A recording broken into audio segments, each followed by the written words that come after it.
Buenas tardes, bienvenidos al canal Aprendemos de Todo. En este video retomamos el libro La evaluación significativa de Rebecca Nijovic y otros autores, capítulo número 3, evaluación mediadora de Husara Hoffman. Es la parte número 2, recuerden que en la parte superior les dejo la parte 1. Retomamos, ¿por qué les digo? Porque ahora continuamos con los aportes de Piaget y Vygotsky, siempre teniendo en cuenta la evaluación mediadora. Y dice lo siguiente: el primero, ambos autores hablan de la importancia de la mediación significativa. Mediación significativa. Para las mejores oportunidades de aprendizaje. Es decir, la guía docente, el andamiaje docente, siempre activo para esa construcción del aprendizaje. Desde la perspectiva de Piaget, nos dice lo siguiente.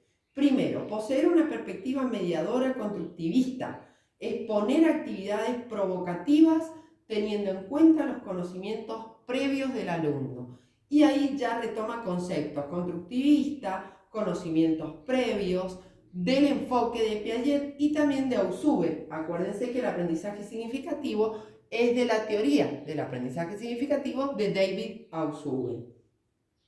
Entonces dice, poseer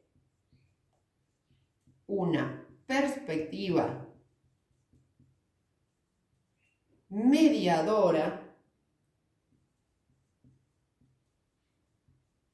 constructivista es proponer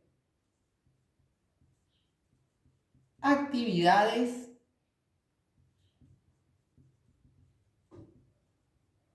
provocativas. Esta palabra la reemplaza anteriormente por desafiantes, teniendo en cuenta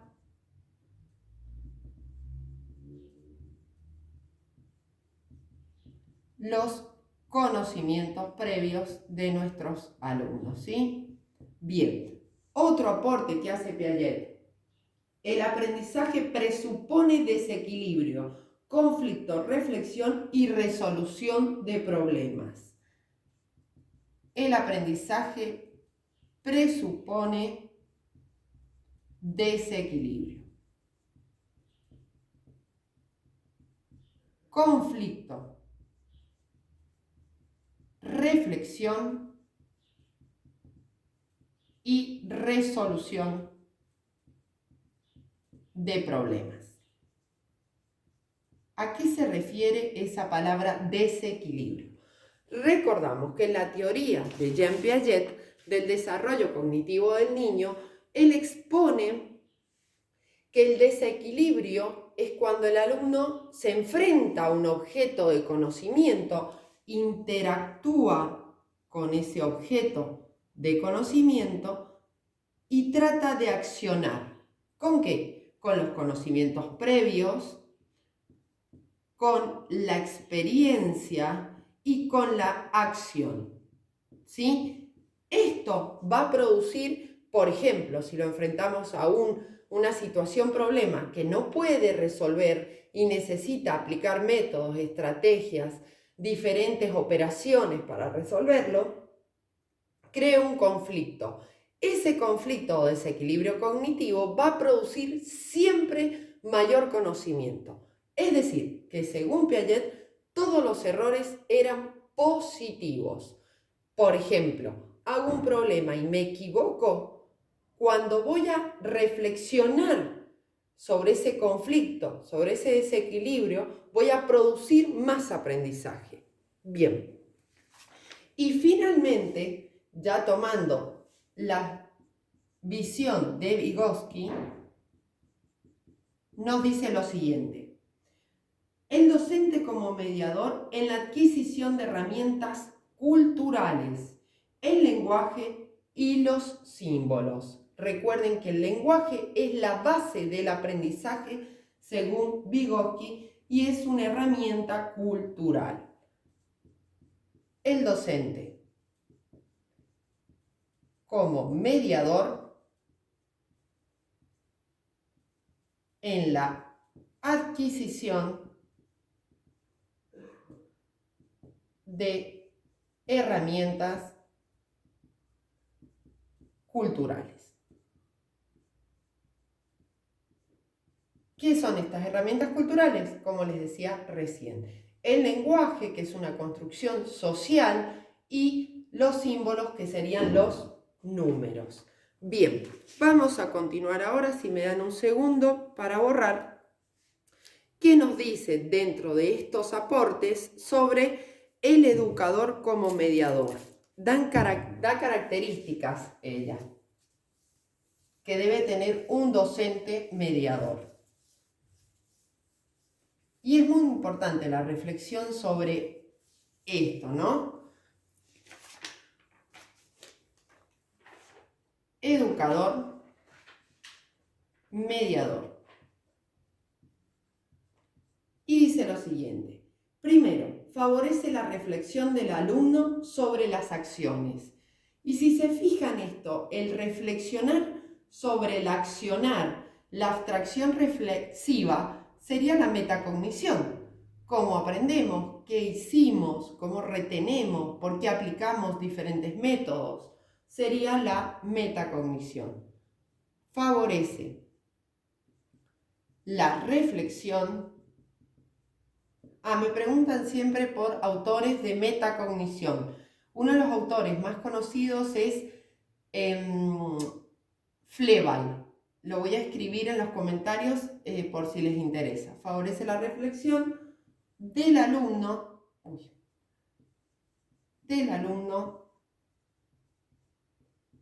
sobre sus acciones y aclara abstracción reflexiva. La relación idea-acciones. Relación, idea y acciones. Es decir, desde lo que yo hago, o sea, la acción que tomo, siempre sobre un propósito, una meta, un objetivo. Poseer percepción de diferentes puntos de vista. Percepción de diferentes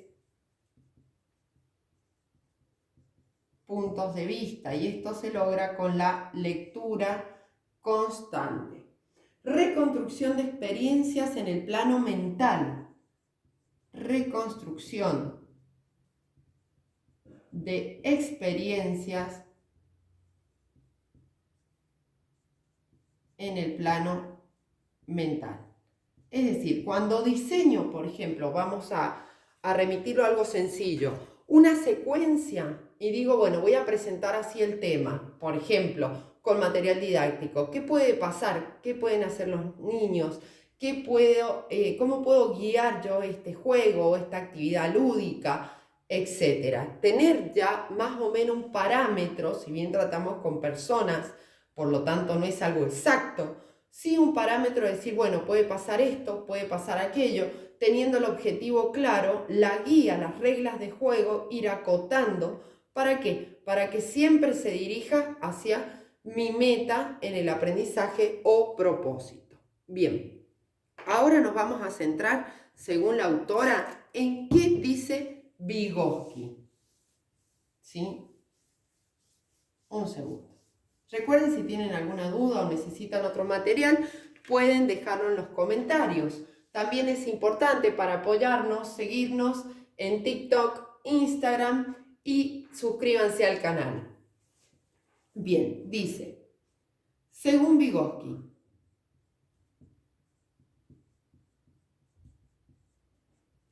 primero, la mediación es central dentro del desarrollo humano como proceso socio-histórico. La mediación es central en el desarrollo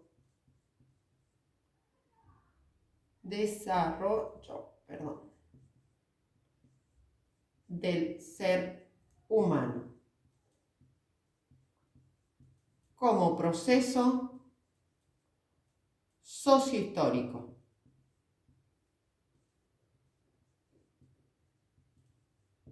Bien, otra idea.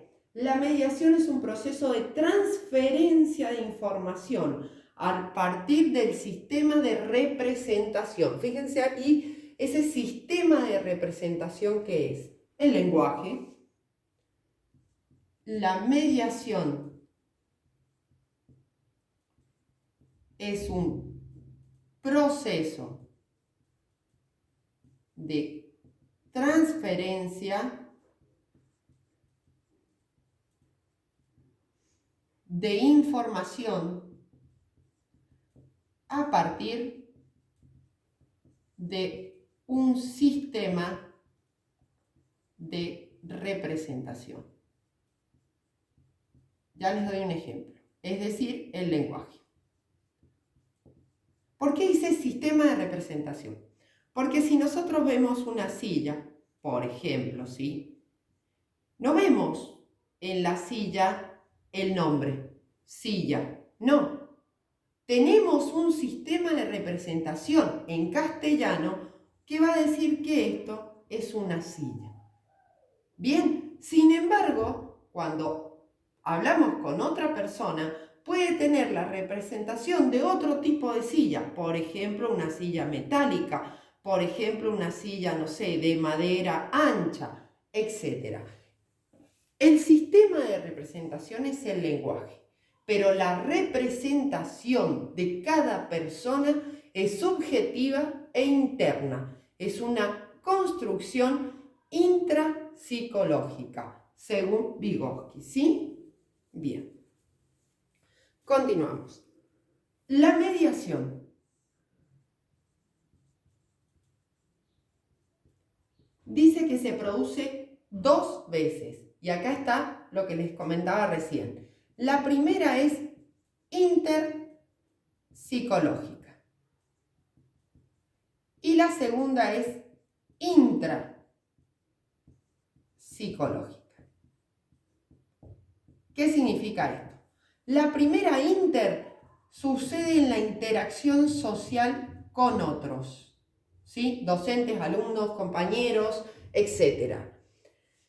Ahí nosotros interactuamos y construimos aprendizajes, ¿sí? Sin embargo, nos vamos a apropiar de ese aprendizaje en el proceso intrapsicológico que es interno, en base a la experiencia, conocimientos previos, percepción, esquemas, etc. Y la estructura cognitiva, ¿verdad? Bien.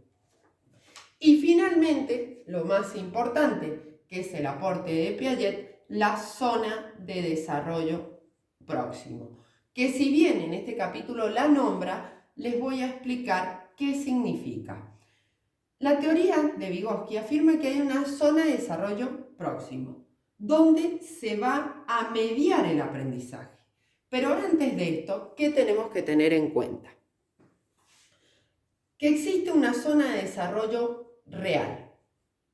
Luego la zona de desarrollo próximo y finalmente la zona de desarrollo potencial. Es decir, en la zona de desarrollo real el sujeto sabe, ¿sí? Sabe, tiene conocimientos previos. No es un vaso vacío, ¿sí? En la zona de desarrollo próximo es cuando va a ocurrir la mediación, ¿sí? El alumno va a transcurrir sobre ese proceso y va a aprender. Sin embargo, en la zona de desarrollo potencial es lo que aprendió y puede hacer solo con autonomía e independencia, ¿sí? Es decir, por ejemplo, al niño le enseño en la zona de desarrollo real, el niño conoce escribir su nombre, por ejemplo, Paola, ¿sí? En la zona de desarrollo próximo, le enseño la P, la A, la U, la T, un montón de letras, ¿sí? El método que más le sea útil. Y en la zona de desarrollo potencial, el niño ya lee, solo, ¿sí? Autonomía e independencia. ¿Qué pasa? Esto lo voy a agregar, ¿sí? ¿Qué nos dice Vygotsky?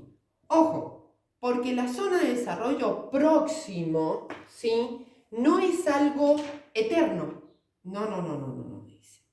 Es temporal y ajustable. Es decir, por un tiempo y el niño procede a tratar de hacerlo solo. Retomamos nuevamente zona de desarrollo próximo y otra vez a la zona de desarrollo potencial. Esto es un circuito, porque el niño nunca va a estar quieto acá o quieto acá. ¿Sí? Es un proceso cíclico que se da permanentemente. Bien, ¿y por qué ajustable?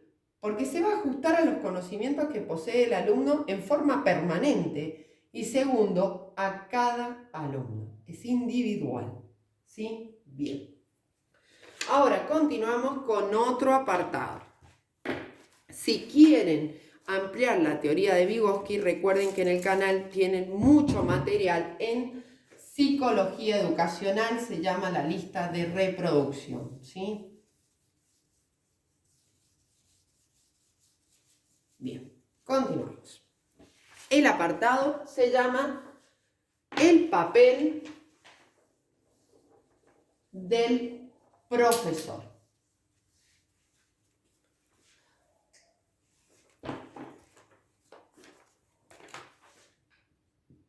El papel del profesor. Y nos dice lo siguiente. Primero, para Piaget y para Vygotsky se destaca la importancia de la interacción, tanto para Piaget y Vygotsky, el papel de la interacción. Recordamos que para Piaget esa interacción es el sujeto con el objeto de conocimiento mediante la guía docente, ¿sí? Para Vygotsky dice que esa interacción se va a producir cuando el alumno interacciona con la sociedad, docente, compañero, padres, etc. Bien. Segundo, la buena enseñanza está acompañada por dos características importantísimas. La buena enseñanza. La primera, el lenguaje. Es la forma de aprendizaje principal. Es la representación simbólica. Y el segundo, las relaciones afectivas equilibradas. Y vamos a dar un ejemplo. Recordemos que tenemos en el canal teorías sobre el aprendizaje socioafectivo y la importancia en los procesos de enseñanza y aprendizaje. Y el ejemplo es el siguiente. Si un niño le tiene temor a la docente porque la docente grita, porque la docente reta o reprime, ese niño no va a preguntar sus dudas. Por lo tanto, no va a ser una buena enseñanza y por lo tanto no va a construir aprendizaje. ¿Por qué? Porque va a tener temor a equivocarse. Y esto no puede pasar. Bien. Próximo apartado. Evaluación mediadora y formación de profesores. Evaluación mediadora y formación de profesores. ¿Qué nos dice? Sobre el conocimiento que tiene que tener el profesor para ser un buen docente. El conocimiento pedagógico. ¿Y a qué se refiere con este conocimiento pedagógico? Debe conocer lo institucional. Debe conocer o saber conocimientos científicos disciplinarios. Debe poseer conocimientos culturales, conocer la cultura de nuestros niños, de nuestra institución, poseer conocimientos didácticos y epistemológicos, y debe conocer acerca del desarrollo humano. ¿Sí? También es muy importante conocer desde la teoría de Piaget cómo el niño va a ir desarrollando el conocimiento según su estadio, ¿sí? Bien. Y da una frase que dice Vygotsky: la transformación de un proceso interpersonal en un proceso intrapersonal involucra un ajuste, la reelaboración de lo que cada uno trae en colectivo y lo que es capaz de aprender, de construir a partir de la interacción con otros. ¿Sí? Fíjense qué importante lo que dice, lo que es capaz de construir cada sujeto del aprendizaje, teniendo en cuenta lo que sabe y esa interacción social. Y no olvidemos lo cultural, que para Vygotsky siempre es muy importante. Y continuamos con el último apartado y conclusión de este capítulo, que dice lo siguiente, y creo que es el más importante. ¿Cuál es la contribución del paradigma mediador a una postura pedagógica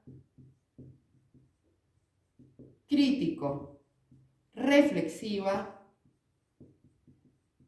de los docentes? Y dice lo siguiente: la construcción de prácticas evaluativas se basa en el hacer pedagógico de cada docente. Es decir, esa mediación en la evaluación, esa construcción del aprendizaje va a depender de la acción docente siempre. Bien, si te sirvió, te pido te suscribas, comparte, y si quieres seguirnos puedes hacerlo en Instagram y TikTok. Muchas gracias. Adiós.